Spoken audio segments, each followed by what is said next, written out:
Elden Ring just got better today, guys, because I bring to you the strongest S tier build that you can put together after patch 1.06. Not only are you going to be becoming the strongest knight currently right now, you're going to have an insane amount of strength that you are going to be dealing, of course, an insane amount of damage. With successive attacks, each one will continuously grow stronger and stronger. And not only that, this is going to be the next S tier level build for strength that you are also going to be getting back your FP. So, if you like how that sounds, a like is much appreciated. And before I even continue, I just want to say really quick, guys, thank you so much for all the love.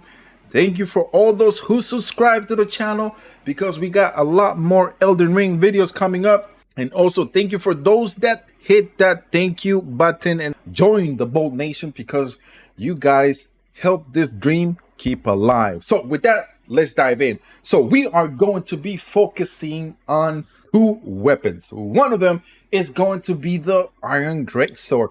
This weapon is the strongest weapon you guys can get at this moment. 365 fully physical damage, beast strength, because this is a great sword. And you know, with 1.06 update, great swords became even better than what they were. Not only your strong attack is going to be faster, your light attack is going to be faster, especially the charge attacks are even better. So why not take advantage of that? And then we are going to be pairing it up with the Sword of Milos. Physical damage, second strongest weapon, because it's going to be dealing 345 damage. But the best thing about it is that you guys are going to be getting your FP back just by having this weapon in your arsenal. If you guys don't have this one, you guys can get this weapon during the Dung the Eater questline. I have a full detailed video that shows you exactly what you guys need to do, so make sure you do follow it, because not only does he give you this weapon, but it gives you a lot more things that you guys need in the game itself. In the Iron Greatsword, you guys are going to be able to get this one just around here, really close, which is going to be around the royal capital in Lindell, and is going to be around this section over here. You could also get this right over here by the holly tree, but you guys need to defeat the misbegotten, and that is going to be a possible drop. You just need to farm it if you don't get it the first time, but I guarantee you guys, it's one of the best great sword weapons that you guys can get. Even though magic and fire and bleed are good, but nothing like strength in Elden Ring. Okay, since this is going to be at 150 level, not talking about putting 9999s on all your different type of character status, we're talking about optimizing this build to 150. And if you're beyond 150, just make the necessary updates on your status. So we're going to be using the fingerprint helm. We're also going to be using the Raptor's black feathers and the rest of the fingerprint gauntlets and the greaves themselves. The reason why we're going to be using the Raptor's black feather, because we're going to be increasing our jump attacks by 10% and taking advantage of that. Now, since this is a 150 level build, and we are, of course, in strength category, that means we're going to be a little bit heavy.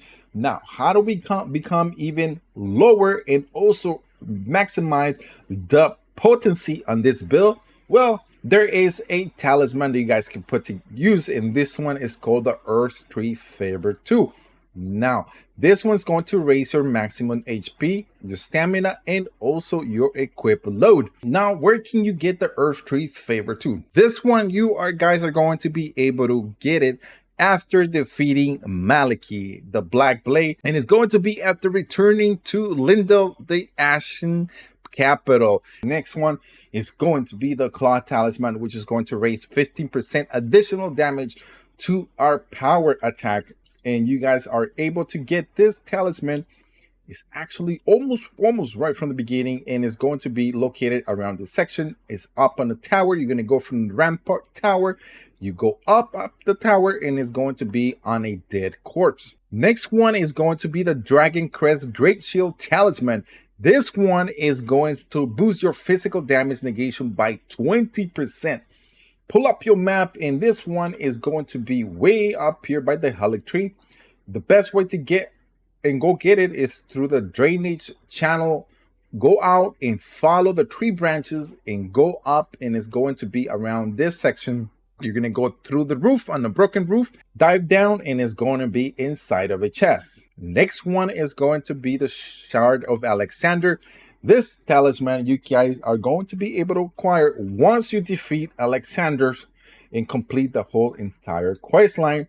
It's going to raise your attack power of skills by 15%. So we're looking at 15% plus another 15%, that's 30, and another 10%. Couple of things that you guys probably could do if you are just a little bit too heavy, or maybe you guys are at 120 level. Then you guys could, instead of the Earth Tree Favorite, I will go with the following talisman, which is going to be the Great Jar of Arsenal. This one, it does boost your equip load by almost 20%. So that might be an option for you in case you're not at 150. And to raise the potency on this build, we are going to be using 3 different incantations. The first one's going to be Flame Me, Grant Me Some Strength, which is going to raise our power by almost 20%. Next is going to be the Golden Bow, additional 15%.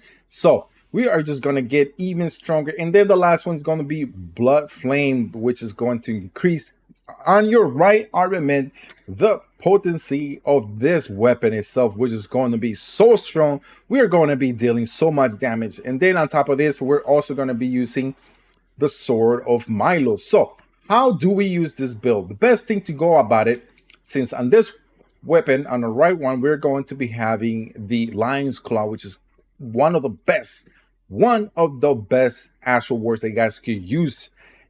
Now, the best way to use it is you can always use the astral ward that is within the weapon itself. As you guys see, that charge attack is really fast because of update 1.06. And then we have our jump attacks that you guys could also use, which is going to deal so much damage on a single hit. We're going to go over 2,500 damage, which is insane for a strength build at this level. And with the type of weapons that we're using, the great swords. And then on top of this, you guys could always use the 2 weapons, which are going to be dealing over 2,000 just single physical damage. I mean, you guys saw it from the beginning. Melina was just crying of all the damage we were outputting on her. And with update 1.06, the light attack, and you guys got the heavy attack and also the charge attacks. And when you are trying to make that move, you're also going to be fast when you're trying to counter attack your enemy. So overall, guys, these 2 great swords are amazing put together. You're always going to be having your FP coming back to you as long as you are killing your foes. And to push this build to another level, we are going to be using the Wondrous Physics. On the first one, we are going to be using the Strength Knot Crystal Tier, which is going to temporarily boost our strength by 10 points for an additional 3 minutes, in the Stone Barb Crack Tier, which is going to temporarily make stance break easier, meaning when you're dealing damage to your foe, especially the big guys, and your guys are going to be able to bring them down to their knees a lot faster, and then you can just do a finish attack on them and take them out. The attributes points are going to be as follow. Vigor at 38. We don't need more than that because we are using the Earth Tree Favorite 2, which is going to raise not only our HP, our stamina, and also our equip load. And that helps us out with the endurance. Is going to be at 27, but because of that talisman, it helps it out a bit. And mine is going to be at 20, enough for us to use the different type of incantations and also the Lion's Claw that is within that amazing great sword. Strength is going to be at 70 because we are using the Wondrous Physics, which is going to raise our strength to 10 points. So we're going to go from 70 to 80, which is going to raise our weapon power attack by 30 points. Intelligence is going to be a 9, Faith is going to be at 25, just enough so we can use the different type of incantations that we have in this build. That is a must because we are raising physical power to another level, and arcane is going to be around 10. So final thoughts about this build, guys. If you guys made it to this far, just want to say thank you guys so much. We really appreciate that. But about this build itself, it's a pure strength build. We are taking advantage of the mechanics of what that is within the game. What the Sword of Milo does brings us back the FP, and also with the update and with Greatswords are an amazing set of weapons that you guys need to try out.